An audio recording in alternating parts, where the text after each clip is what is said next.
One of the most interesting players in college football over the last few years has been Diego Pavia. Coming from absolutely nothing, Pavia was never supposed to be a star, but instead, he found a way. After going the JUCO route, he ended up at New Mexico State and is now a superstar quarterback for Vanderbilt. Some think he should get serious consideration for the Heisman, but I think that's a bit too far. He's done a great job with Vanderbilt, who still has a chance at getting to the college football playoff, but in today's video, I want to talk about how Pavia got to this point. We're going to go through his bizarre and crazy journey to getting here, how good he has been for Vanderbilt, and what his future looks like. But before we get started, if you're a big fan of college football, be sure to subscribe to the channel, leave a like if you can support today's video, and let me know what player, team, topic, or situation I can cover next. Now let's go ahead and get started and talk about the rise of Diego Pavia. So let's first start the video out with a quote. He said, quote, "I'm not really supposed to be here. I've been doubted, I had no offers coming out of high school, I had to walk on to a junior college, so from here on out, it's a chip on my shoulder wherever I go." So how did this kid beat number 1 Bama? Well, growing up in Albuquerque, New Mexico, Pavia was told no for the first time when he was 5 years old. He wanted to play football just like his brothers, but he had to be 7 years old to play.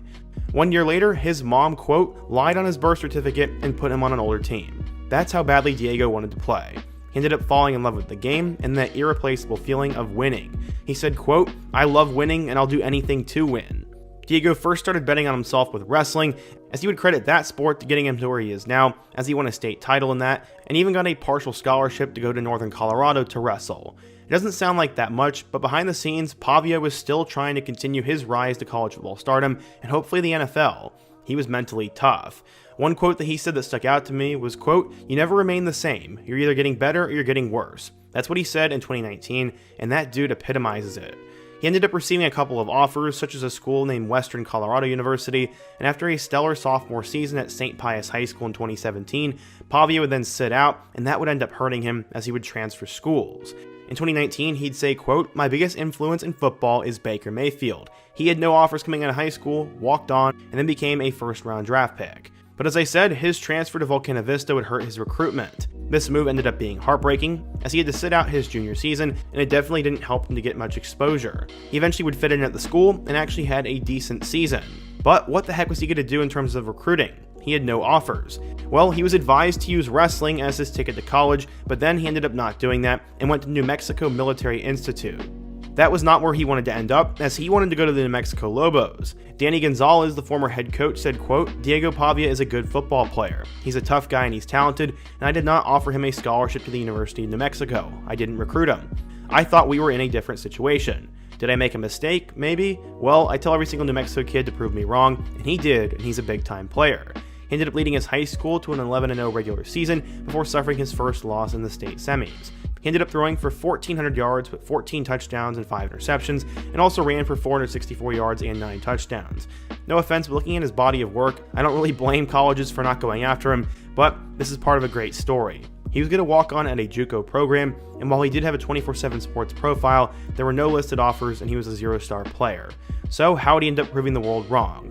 Well, he would decide to walk on to a JUCO program known as New Mexico Military Institute, and began there as a 3rd-string quarterback, which sounds about right in this story. He'd eventually work his way up the depth chart, take over the team, and led the team to a National Junior College Athletic Association championship against number 1 Iowa Western. At the time, he started getting noticed by a couple of coaches at New Mexico State, Jerry Kill and Tim Beck. A few weeks into their tenure, they offered him a blue shirt. That was if he'd be willing to start his career as a walk-on, and then maybe also get an offer later on, and then get a full scholarship later on if he worked for it. He also had an offer from Deion Sanders at Jackson State, but he knew Sanders' son Shedeur was highly regarded, and he probably wouldn't get much of a chance there. After Kill watched Pavia dominate in the championship game 31-13, he called to change his offer to a full ride. Pavia said, quote, "I'll never forget that day. I was working out when he called, and he left a message. Those old schoolers love to leave voicemails." He then would commit to New Mexico State and Coach Kill, and his championship resume got him into FBS football. He ended up throwing for 1,700 yards, 21 touchdowns, and then 658 yards and 7 scores on the ground. He was now headed to an FBS football program and would star at a place not known for any level of success. He had hoped to bring success to New Mexico State. "I'm going to bring my competitive spirit for sure, and I'm going to make sure that we're winners," Pavia said. In 2023 for the Aggies, Pavia would throw for 2,973 yards, 26 touchdowns, and 9 interceptions, while having a 147.1 passer rating. On the ground, he also ran for over 1,000 yards and 7 scores, which ranked 3rd in Conference USA. Thanks to the efforts of Pavia, New Mexico State would go 10-5 with a 7-1 record in the conference, and they also had that unbelievable upset victory over Auburn on the road. This helped them get to the Conference USA Championship game where they played against number 25 Liberty, and he had successfully elevated the program in just that season. But this didn't come without controversy. Back in September, he had allegedly urinated on the logo of their in-state rival New Mexico, and also flipped the bird towards New Mexico's indoor practice facility. Knowing what this guy just said on live television against Bama, this doesn't surprise me. This was controversial, but eventually it got swept under the rug, and he had that great season. What he did at New Mexico State was unthinkable. This was their second 10-win season in program history, the first time they had gone back-to-back bowl games in 63 years, and led them to a conference title game. In total, he capped his New Mexico State career ranked 9th in all-time in passing yards, 2nd in rushing yards, and 6th in passing touchdowns. He ended up being the MVP of the Quick Lane Bowl, as he passed for 167 yards and 2 touchdowns, while also rushing for 65 more in that 24-19 win over Bowling Green. He then decided to enter the transfer portal for his final year of eligibility, and it was reported he was going to go to New Mexico State, but behind the scenes that almost didn't happen. He was supposed to go play for Nevada, and he's going to have a much larger NIL deal there. Jerry Kill ended up getting him to go to Vanderbilt. Jerry Kill apparently called Diego from Mexico, and right after Pavia picked up, Diego would tell him that he was choosing Nevada. Kill said, quote, "Hey, I'm in Mexico drinking margaritas. What's this I hear about you committing to Nevada?" Pavia said, "I'm sorry. It's the best decision for me." Kill said, "Oh, what the heck. Listen, don't tell anybody, son, but I'm heading to Nashville and I'll see you there." Pavia then said, "You're coaching again? Alright, shoot, I guess I'm coming too." So that's how he ended up going to Vandy. Pavia said his loyalty to Kill, the one FBS coach who gave him a chance, would make up for the reductions in NIL and some difficulties on the depth chart.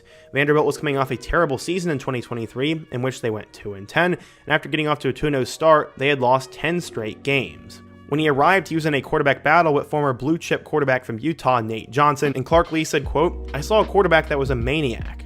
Pavia would end up being named the Week 1 starter, and this is where his story really gets going. As I said, he ended up winning the starting job in 2024, and he was ranked at the bottom of all SEC quarterback rankings. I know I even had him ranked at number 16. I mean, I knew he was decent, but there was no reason to rank him above anybody else in the Southeastern Conference. But in Week 1, he would put the world on notice. Against Virginia Tech, a team that had some dark horse playoff hype, Pavia would go 12 of 16 for 190 yards and 2 touchdowns, and also ran for over 100 yards and a touchdown as they beat Virginia Tech 34-27 in overtime. This was awesome. After beating Virginia Tech, Pavia said, quote, "I told Coach Tim Beck, just put the ball in my hands. I feel like I'm the best player in the country, and I'm here to show it, and that's what I want to do week in and week out, and whatever it takes to win, that's my mentality every single week I step on the field." So yeah, he ended up helping Vanderbilt beat a really good team in Week 1, and then in Week 2 he didn't really do much, as against Alcorn State, he would throw for 83 yards and had a rushing score, and they would beat them 55-0. In Week 3, they ended up having a terrible game, as on the road against Georgia State, I'm not sure why they played that, Pavia would end up throwing for 270 yards with 2 touchdowns, but they would falter to the Panthers 36-32 in a heartbreaking way, and Vanderbilt's season was now falling into the drain. Would it be like last year? Would they win their first 2 games and lose out? Well, Pavia would not try to let that happen.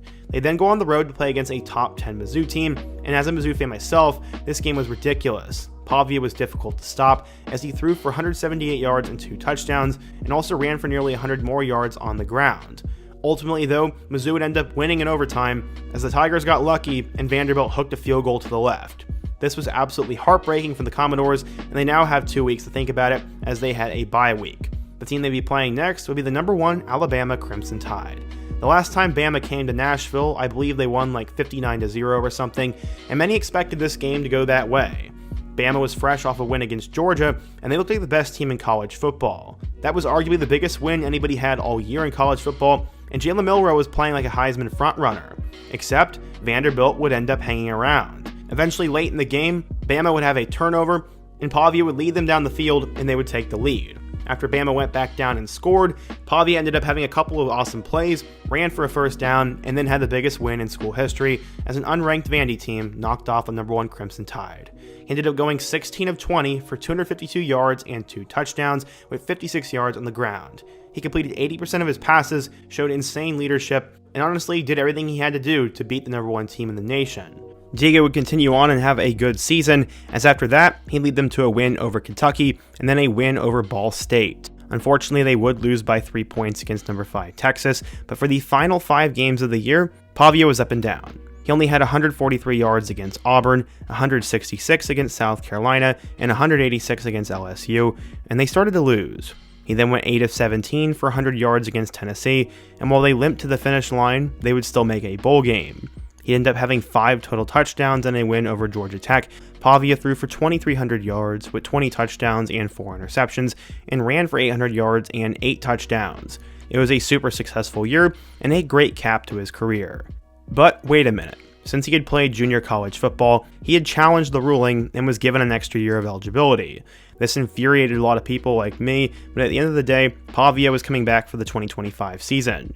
He's hoping to lead Vanderbilt to another successful year, and so far, he has done that. He had 3 touchdowns in week against Charleston Southern, and then had 2 touchdowns in a beatdown of Virginia Tech on the road. So far, so good. He then led them to a win over then-ranked South Carolina, and then after wins against Georgia State and Utah State, all of a sudden Vandy was 5-0 going into that Bama game. Unfortunately, Diego was on the losing side of that matchup with Ty Simpson. He'd only throw for 198 yards with a touchdown and a pick, and they would lose 30-14 to the Crimson Tide. But Pavia would bounce back. He had 3 touchdowns and a win over then-ranked LSU, and then helped them survive against Mizzou. After being down early against Texas, Pavia ended up having 4 total touchdowns and almost led them to a comeback win at Texas, but they would fall short. These last 2 weeks, Pavia then led them to an overtime victory against Auburn and had 6 touchdowns and a win over Kentucky. Vanderbilt is currently 9-2 and has 1 more regular season game left against Tennessee. He talked a lot of smack this offseason about owning the state, and if Vanderbilt wins that game, there's a decent chance they get into the college football playoff. That would be absolutely insane, and so far Pavia has thrown for just under 3,000 yards with 26 touchdowns. He also has ran for 8 more scores on the ground, and he's one of, and if not the best quarterbacks in Vanderbilt football history. It has been quite the season for him, and while I highly doubt he'll get drafted in the NFL, he's been a special college player and might have a couple more big moments left. But what do you guys think? If you're a Vanderbilt fan, what do you think of Diego Pavia? Do you think he'll make it to the NFL? And what other players should I cover next? Be sure to let me know down below, leave a like if you want to support today's video, subscribe if you're new, and check out one of the videos on the end screen. Hope to see you guys again soon, but until next time, peace.